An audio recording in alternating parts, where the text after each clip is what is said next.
Déjà, merci beaucoup de m'avoir invité ici pour vous présenter Ziketik. C'est très gentil. Je vois que la thématique de l'après-midi est vraiment tournée vers la seconde main et le réemploi, ce qui est plutôt chouette, je trouve. Donc moi, je vais vous parler donc de Ziketik. Je ne sais pas parmi vous qui a déjà entendu parler de Ziketik. Peut-être pas forcément grand monde. Oui. Mais avant, Ah d'accord, ok. Je crois que c'était tout à l'heure. Je me suis dit bah oui. Ok. Donc en fait, nous Ziketik, on est tout récent. En fait, nous l'objectif, en fait, global, on s'intéresse aux instruments de musique d'occasion et de seconde main. Ce qu'on veut, c'est en fait simplifier l'achat et la vente d'instruments de musique de seconde main, que ce soit pour des musiciens particuliers, mais également pour des réparateurs, des professionnels qui ont des instruments réparés à vendre. Ce qu'on veut en fait, c'est essayer de valoriser les instruments de bonne facture, même s'ils sont de seconde main, plutôt que d'acheter sans cesse des instruments neufs d'entrée de gamme. Donc, je vais rentrer un peu plus en détail dessus tout à l'heure.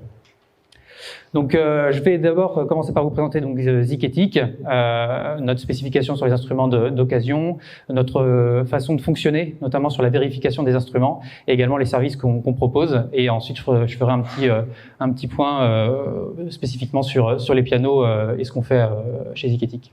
Donc, pour vous présenter un petit peu Ziketik, donc nous on est deux à la base. Donc moi je suis en bas, Antoine, et avec mon collègue du coup Christophe. Nous on est deux amis, donc on s'est rencontrés en faisant de la musique au conservatoire en Mayenne, dans les Pays de la Loire. Je sais pas si vous connaissez, c'est dans un coin perdu, pas très loin de l'ITEM. Donc normalement vous devriez voir à peu près où est la Mayenne, c'est une chance. Et en fait nous on est vraiment passionnés par la musique, mais surtout par la pratique musicale, notamment amateur. Nous en fait ce qu'on pense, c'est que en fait, tout ce qui est profession musicale, que ce soit réparateur, que ce soit musicien professionnel, ça vient forcément de l'apprentissage et de la pratique musicale amateur. Tous les professionnels ont été à un moment élèves. Et en plus, il se trouve que la plupart des personnes qui vont voir des concerts de musique de professionnels sont souvent des mélomanes, musiciens amateurs. Donc nous, on a créé des groupes de musique, des festivals pour favoriser la pratique musicale amateur. Donc on essaye d'être investi là-dedans. Mais surtout, on s'est rendu compte que quand on voulait acheter des instruments de musique, nous on avait envie de se tourner vers des instruments de musique d'occasion, que ce soit pour nous ou pour les orchestres qu'on gérait. Et le problème, c'est qu'on s'est rendu compte que même si on voulait aller voir les réparateurs de notre entourage locaux, en fait, on se rendait compte qu'ils n'avaient pas forcément l'offre qu'on voulait, l'instrument qu'on cherchait. Donc là, je ne vous parle pas forcément spécifiquement de piano, mais en général. Et en fait, même si on faisait plusieurs spécialistes, même si on rayonnait assez large autour du lieu de recherche, on se rendait compte qu'il avait peut-être été vendu le trombone qu'on cherchait une semaine avant, ou que la clarinette qu'on cherchait avait été vendue déjà il y a un an et qu'il y en avait pu retrouver. Donc on s'est tourné vers les sites internet de ces différents réparateurs sur toute la France, mais le problème c'est que les réparateurs n'ont pas souvent des sites qui sont actualisés.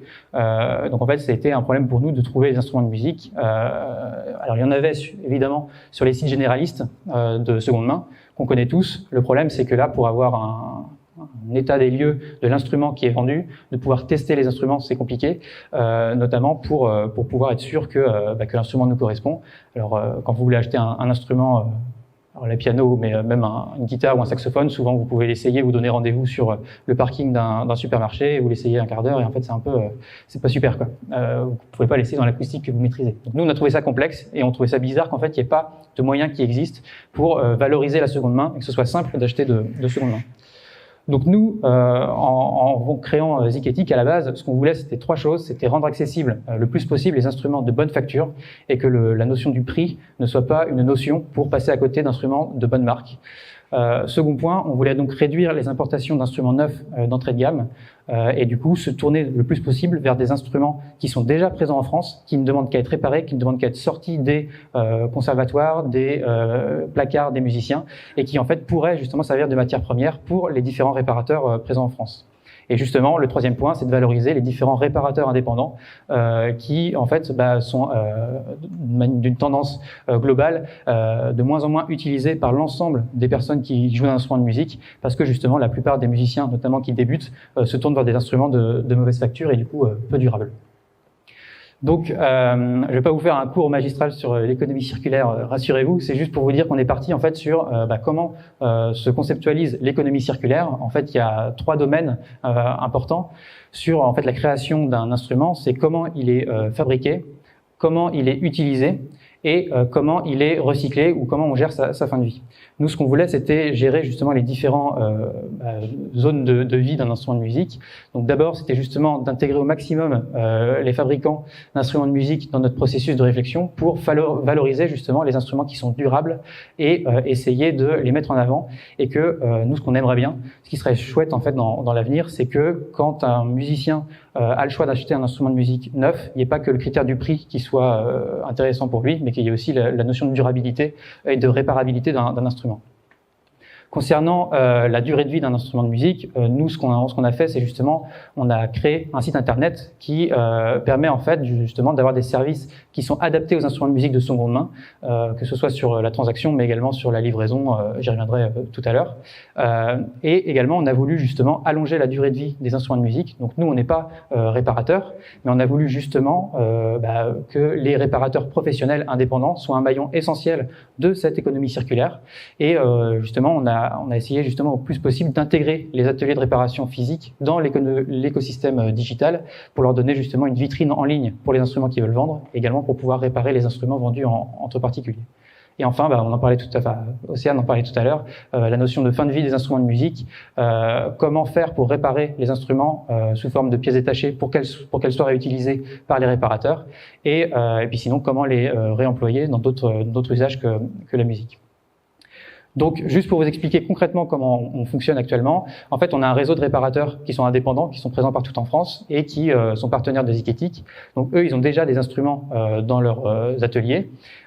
Et nous, l'idée, c'est justement de mettre en ligne sur notre site leurs instruments réparés et de proposer une vitrine en ligne centralisée, ce qui fait qu'en fait, c'est plus simple pour les musiciens qui recherchent un instrument de musique d'occasion de chercher sur ce site, puisque ça centralise les instruments des différents réparateurs. Mais ce qu'on voulait, c'était justement aller un peu plus loin et essayer de faire sortir les instruments de musique qui sont dans les placards des musiciens. Donc on propose également aux musiciens particuliers de mettre en vente leurs instruments de musique et justement de passer par notre réseau de réparateurs pour certifier, vérifier et estimer le coût des potentielles réparations qu'il y aurait à faire. Ce qui permet à la fois de valoriser les instruments qui ne sont plus utilisés, mais également d'apporter du travail pour les différents réparateurs. Donc pour les réparateurs, il y a un double avantage, c'est effectivement de vendre des instruments d'occasion sur toute la France, mais aussi de pouvoir vérifier et réparer les instruments vendus entre particuliers. Oui. Comment vous vérifiez la qualité des travaux? Alors pour le moment, on s'est entouré donc de 45. Complètement. Alors pour l'instant, le recrutement, en tout cas l'adhésion des réparateurs partenaires, s'est fait par recommandation. Au début, on est parti d'un noyau que l'on connaissait de notre passé, qui était diplômé de l'ITEM.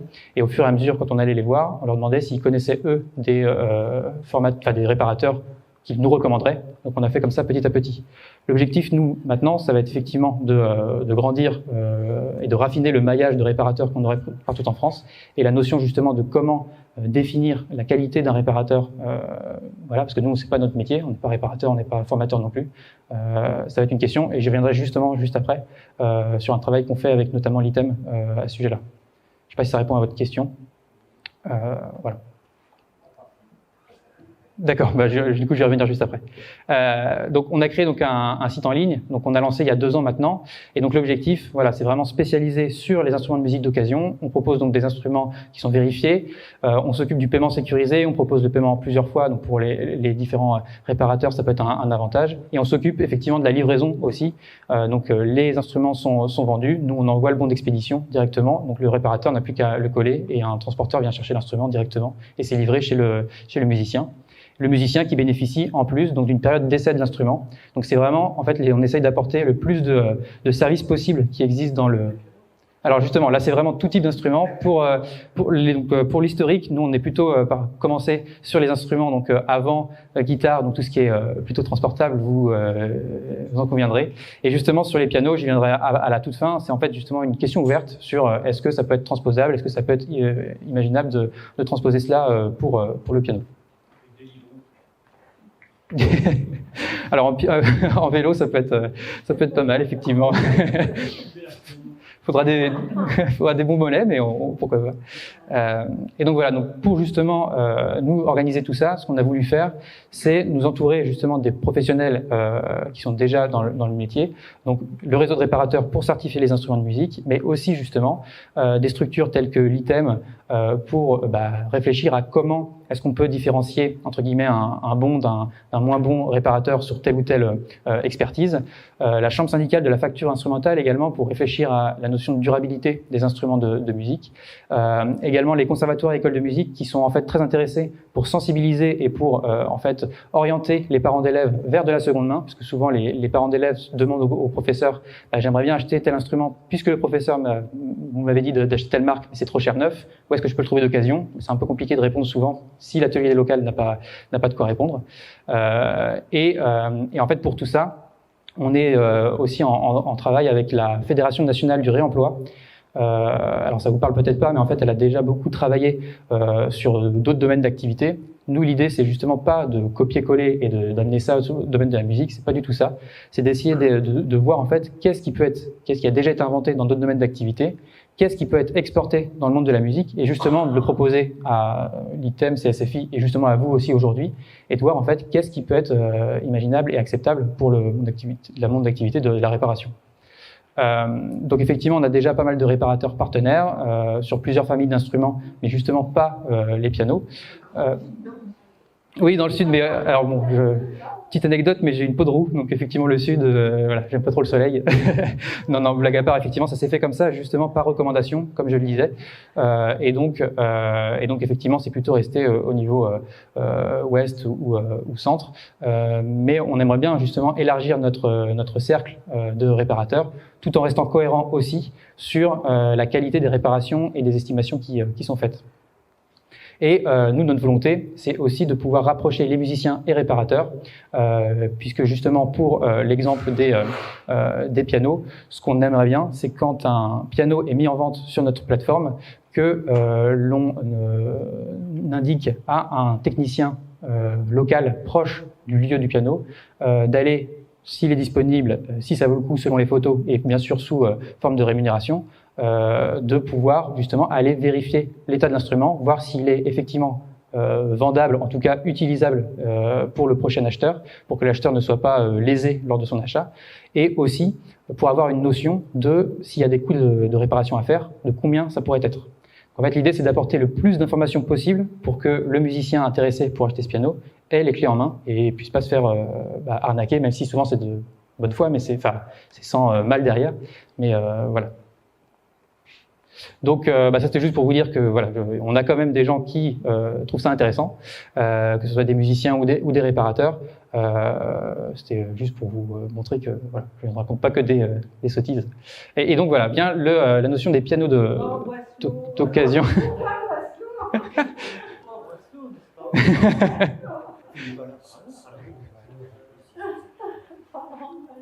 Alors c'est pas nous qui l'avons abîmé comme ça, je vous rassure. Mais en fait, voilà, et ce qui est marrant, c'est qu'on en reparlait tout à l'heure avec pas mal d'entre vous, c'est en fait justement, il existe beaucoup de pianos qui sont stockés chez différentes personnes en France. La plupart des personnes, musiciens ou non, pensent avoir un piano qui coûte très cher simplement parce qu'il est vieux, et en fait, souvent, ils ont du mal à comprendre que leur piano ne vaut pas grand-chose. Donc en fait, l'idée, c'est justement d'essayer de les faire comprendre via la venue d'un technicien local que leur instrument soit vaut quelque chose, et dans ce cas-là combien, soit finalement vaut pas grand-chose, et du coup de les réorienter vers des associations pour la réutilisation d'un piano, pour le recyclage, en tout cas d'essayer de les orienter là-dessus. Donc tout ça. Avait été fait après 2 bouteilles de Saint-Émilion.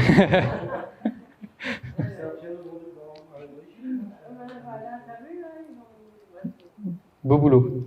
Qu'est-ce qu'on fait avec les cordes parallèles, cadre en bois On le recycle. Voilà, on ne peut pas le conseiller, quoi. Non. Parce qu'avec moi, l'association Boisseau, je reçois des wagons de neige, j'ai un Boisseau. Bon, je vais leur dire que Boisseau, merci des informations, c'est bien, mais je ne vais pas avoir servi.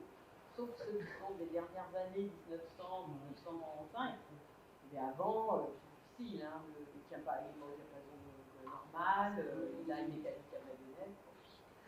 Alors, moi, je veux bien qu'on me donne les adresses de récupérateurs de pièces. À ce moment-là, je les envoie, tous ces gens, à des récupérateurs de pièces. Mais c'est clair.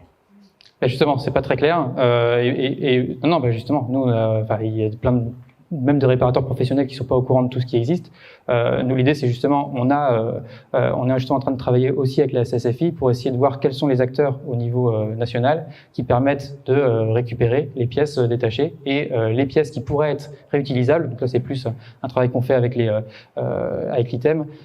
Quelles pièces détachées peuvent être intéressantes sur un piano pour après les redistribuer à la profession de réparation. En tout cas, tout ça, en fait, nous, les pianos, donc on le fait pas encore actuellement. On a quand même une forte demande, évidemment, de personnes qui veulent vendre et de personnes qui veulent acheter des pianos. Sauf que pour le moment, bah voilà, nous, on veut pas s'y attaquer véritablement tant qu'on n'a pas de technicien pour aller vérifier l'état des pianos, d'accordeurs pour pouvoir faire un service aussi après la livraison du piano pour vraiment pouvoir justement accorder le piano une fois qu'il est installé chez l'acheteur, des réparateurs, des restaurateurs, etc. Donc nous, on aimerait bien justement mettre en avant le travail des réparateurs, des techniciens. C'est quelque chose qu'on fait déjà, notamment sur les instruments à vent ou les accordéons. Et on aimerait bien justement essayer de sensibiliser même le grand public au fait que un piano, c'est quand même quelque chose qui s'entretient, qui se répare, et du coup, c'est important de se rediriger vers les bonnes factures. Donc voilà, donc nous l'idée c'est de voir en fait si c'est possible de faire ce qu'on fait pour les autres instruments de musique pour les pianos, de proposer justement aux réparateurs techniciens d'être un maillon essentiel de la vente d'instruments de pianos d'occasion entre particuliers, et de voir justement quels pourraient être les freins même logistiques pour rendre les pianos d'occasion visibles, le transport, le service après-vente, etc. Donc c'est une question ouverte, donc n'hésitez pas justement à me faire part de vos remarques, et puis du coup moi il y a un stand dehors et tout, on pourra en reparler plus tard, mais je sais que justement le piano c'est quelque chose de différent par rapport aux autres instruments, mais j'espère en tout cas avoir été clair sur ce qu'on fait, et voilà. Et si vous avez des questions, n'hésitez pas.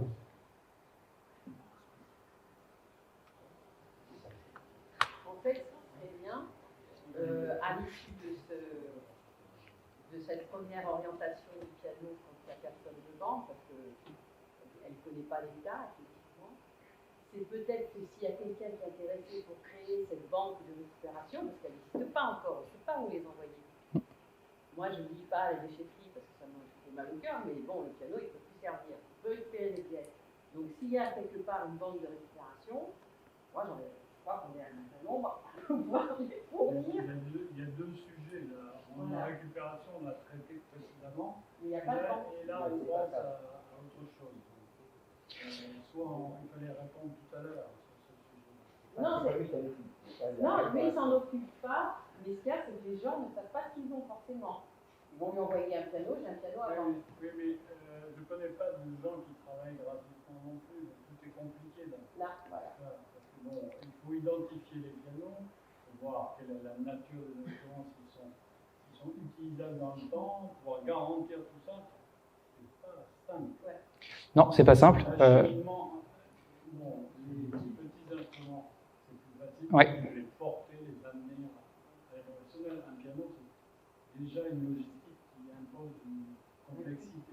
Complexité, bien sûr. Après, justement, la question était aussi, est-ce qu'il est possible d'avoir des structures qui récupéraient les pianos sous tel ou tel critère pour avoir justement les pièces détachées qui sont, on sait que sur un piano de tel âge, on sait qu'à peu près tant de pourcentage des pièces détachées pourront être récupérées pour servir justement au réemploi ou à la réutilisation de certains autres pianos du même modèle. C'est vers ça qu'on pourrait s'orienter. Le vrai problème, c'est que le réemploi, tout ça, ça peut servir. Tous les gens qui ont une carrière dans le piano, ils savent très bien que ça peut servir. Ça nous mobilise beaucoup de place et ça sert pas souvent. Parce qu'il y a très peu de pièces qui sont réutilisables. Parce qu'il y a tellement de choses différentes, complexes, que le réemploi ne porte que sur quelques détails. Si vous avez un piano suffisamment récent pour une taille d'ivoire au-dessus de 40 mm, si vous avez ceci, ce qui impose quand même des critères extrêmement restreints. Parce qu'en fait, tous les pianos dont on cherche à se débarrasser sont souvent des pianos sur lesquels on n'a pas forcément besoin. On n'a quasiment pas grand-chose à réemployer. Ou alors, après, c'est ce que je disais précédemment, c'est on transforme en fait autre chose, en fait, un autre objet. C'est une transformation, mais le réemploi. Sinon, ce qui serait intéressant, ce serait de créer des ressourceries un peu partout en France, où tout le monde pourrait Mais un peu. artistique plutôt, que en pianistique.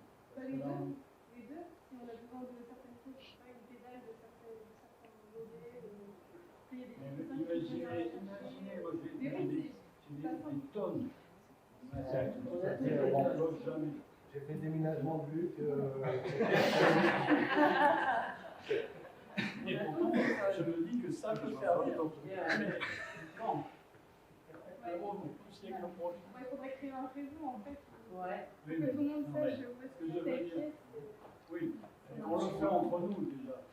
Les gens, après, ça devient très vite compliqué. Et très prosaïquement, il y a énormément de pianos anciens, un petit peu hors d'état de nuire, qui va financer la visite de l'expert à chaque fois. Exactement.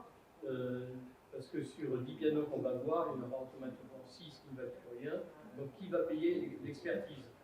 Alors, le client à qui on va dire votre piano ne vaut plus rien, il ne va pas être enclin à nous dire qu'on donne 100 euros ou X euros. en fait, justement, la question peut se poser, je suis d'accord, en fait, à partir d'un premier tri, déjà sur photo, on pourrait dire, déjà là, effectivement, ça ne vaut pas le coup qu'un technicien se déplace, puisque le déplacement de technicien sera à votre charge.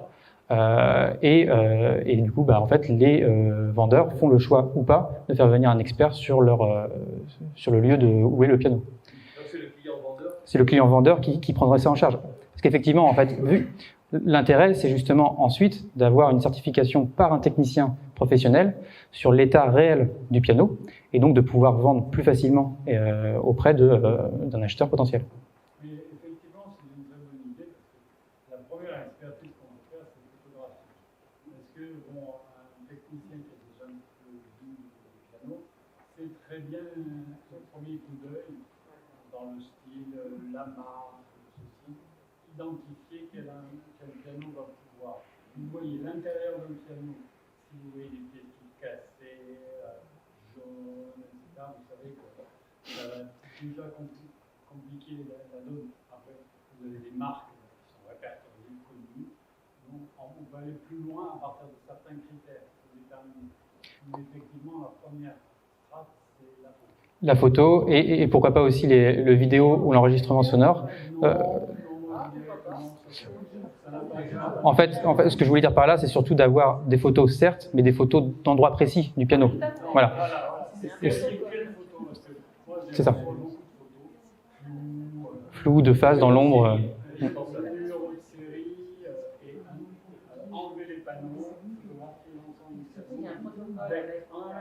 Même un téléphone basique, très bon qu'on peut zoomer, qu'on peut voir. Donc à partir de ça, déjà, c'est une excellente idée de base. Et après, on déplace. On nous appelle plusieurs fois par semaine. On m'appelle plusieurs fois par semaine pour que je récupère des pianos. Les gens, je leur dis de m'envoyer des photos. Je les récupère, ils nous les donnent contre l'endement. Oui, complètement. Oui. Je pense que c'est intéressant parce que c'est vrai qu'il y a, parmi dans les stats, je pense des gens qui achètent le piano, il y en a beaucoup qui vont sur les principaux canaux d'objets d'occasion et qui n'ont pas cette expertise-là. C'est vrai que la plus-value de votre site, c'est vraiment d'essayer de tendre à justement cette expertise-là et en évitant effectivement, parce qu'il y aura toujours des gens à acheter sur les canaux d'occasion. En fait, effectivement, l'occasion, c'est de toute façon utilisé de plus en plus pour n'importe quel domaine d'activité. Pour les instruments de musique en particulier, la dernière étude de la CSFI qui est sortie là, il y a un mois montrait que là, c'était un tiers des instruments qui étaient achetés d'occasion, tout type d'instruments de musique. Donc il y a une tendance quand même à la hausse. Et effectivement, il y a les canaux qui sont beaucoup utilisés, c'est effectivement les sites généralistes qu'on connaît tous. Et nous, en fait, ce qu'on souhaiterait, c'est que, en fait, acheter des instruments d'occasion, que ce soit facile, que ça puisse se faire en ligne, pour nous, c'est pas un problème. À partir du moment où il y a une certification par des réparateurs physiques, que ce soit fait du côté du vendeur, du côté de l'acheteur, peu importe selon les instruments. Mais en fait, il y a encore un truc à inventer sur comment redonner de la confiance sur les instruments de musique d'occasion et la certification de ces instruments. Et là, je suis d'accord avec toi là-dessus, c'est que les différents musiciens ont besoin en fait d'être rassurés et d'être guidés en fait, tout simplement. Puis il y a des gens qui, des fois, achètent très spontanément des pianos comme ça, sans même connaître l'instrument, en fait, et puis bah, ils se rendent compte qu'il est inaccordable. Donc c'est vrai que ça, du coup, si propose peut-être un plus grand écrémage sur des pianos qui peuvent être encore accordables, techniquement réparables. C'est ça. Ne vous inquiétez pas, il y a beaucoup de gens qui sont extérieurs aux instruments, le piano par exemple, qui ont très vite compris certaines opportunités de certains pianos que les racines sont fonctionnaires et que les étudiés à l'étranger. Donc, vous voyez, c'est très facile d'identifier les pianos qui valent la peine. De la même manière qu'avec la mise à disposition de tout le monde des numéros de série et des provenances des instruments industriels et rares, etc., il est facile d'expertiser les pianos, vous arrivez à déterminer ce qui était le cas pour certains instruments qui ont été identifiés comme appartenant à tel ou tel et qui ont des valeurs accessibles, pas parce qu'ils étaient bons, mais parce qu'ils étaient la propriété de quelqu'un. Mais si je peux me permettre juste de rebondir sur ce que vous avez dit, effectivement, pour certains qui sont pas experts, mais qui connaissent et qui font ça finalement pour s'enrichir et qui savent reconnaître les instruments qui sont intéressants à la revente, qui les mettent dans des containers et qui les revendent, ça, effectivement, pour eux, c'est faisable. Néanmoins, pour la plupart des particuliers qui sont intéressés pour acheter un piano d'occasion, en fait, eux, ils vont se diriger vers le Bon Coin, où il restera plus que justement les pianos finalement non utilisables. Et c'est ces personnes-là qui vont se faire avoir. Et ça c'est vraiment dramatique. C'est qu'effectivement, il y en a qui peuvent remarquer que des instruments et des pianos valent le coup, mais ceux qui n'arrivent pas à se rendre compte par manque de connaissances ou par manque d'investissement, ils vont se faire avoir. Et ça, c'est pas normal. Et ça c'est l'information qu'on va dispatcher aussi au niveau de la profession, c'est-à-dire bon, il s'adresse à quelqu'un qui fait partie de l'association. Moi, j'ai régulièrement, je dirais plusieurs fois par semaine, des gens qui disent envoyez-moi une photo, je la donne, je dis oui, ça paraît, est-ce qu'une bonne aller plus loin, et là on peut entamer. Complètement. Mais ça existe au niveau local, au niveau très humain. Et en fait, justement, nous, notre volonté, c'est d'avoir quelque chose de beaucoup plus gros, qui soit sensibilisé de manière un peu plus uniforme. Et il y a certainement d'autres canaux à utiliser que simplement Zikétique, mais il y a, par exemple, à travers des panneaux d'affichage dans les conservatoires, des informations dans les cours de formation musicale. Enfin, il y a plein en concert, enfin, il y a plein en festival, j'en sais rien. Mais effectivement, il faut que ça se fasse de plusieurs manières différentes. Et juste peut-être une dernière question, parce qu'après je vois que le temps file. Oui, ce qui est intéressant dans votre démarche, quand même, c'est le fameux commerce circulaire que vous avez mis au début. Il est vrai que pendant un certain nombre d'années, à partir des années 80 jusqu'à récemment, le piano jetable, comme on disait, hein, c'était un peu celui qui se vendait comme des petits pains à ceux qui étaient débutants au conservatoire, parce qu'il y avait des histoires de commissionnement professeurs aussi. Enfin bref, il y avait des ententes qui faisaient que, effectivement, on a dénigré les pianos qui étaient bien fabriqués, qui avaient un petit peu été utilisés, mais qu'on pouvait tout à fait reconditionner de manière à ce qu'ils rejouent correctement. Et ça, déjà, votre approche, elle est, à mon sens, pas dans le bon sens, parce que limiter les importations en masse de pianos avec du plastique, bon, non écolo, etc., c'est déjà un pas pour lequel nous, l'association, on s'est battu pendant très longtemps, mais on n'avait pas vraiment d'écho, parce qu'il y avait les grosses structures commerciales là qui faisaient les containers et que nous, on était tout petits à côté. Alors, si en plus vous allez dans une sens, à plusieurs, on va y arriver. Et c'est déjà, moi, je trouve très optimiste. Merci, en tout cas.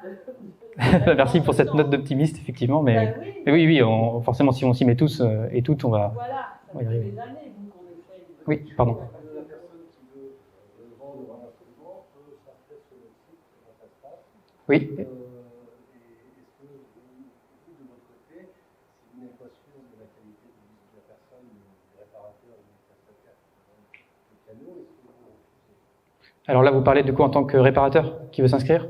Oui. Alors pour le moment, on permet du coup à n'importe qui de s'inscrire. Par contre, pas forcément de mettre en vente des produits, ni de pouvoir réparer en fait. Donc pas forcément d'être partenaire. On peut s'inscrire pour acheter, etc. Pour que un réparateur puisse être partenaire de Ticketic, il faut qu'on le rencontre, qu'on voit un peu comment il travaille. Mais pour le moment, en fait, ça s'est pas trop fait comme ça. C'est plus nous qui étions allés voir des réparateurs, plutôt que des réparateurs qui se sont inscrits. Et puis, parce que justement, nous, on veut pas trop être dans ce système d'audit, puisqu'on n'est pas compétent pour qualifier qu'un réparateur est meilleur qu'un autre ou remporte, ou a les compétences données. Donc c'est. Ben bien sûr, et ça peut dans toutes les familles d'instruments.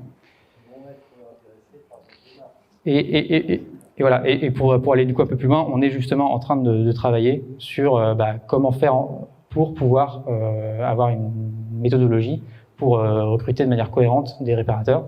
C'est quelque chose que pour l'instant on est en train de réfléchir nous.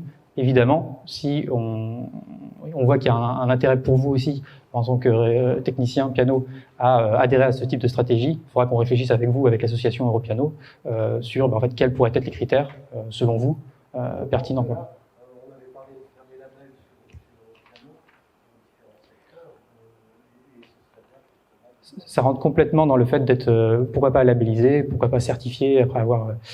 c'est complètement ce type de choses qui doivent être mises en place, on est bien d'accord.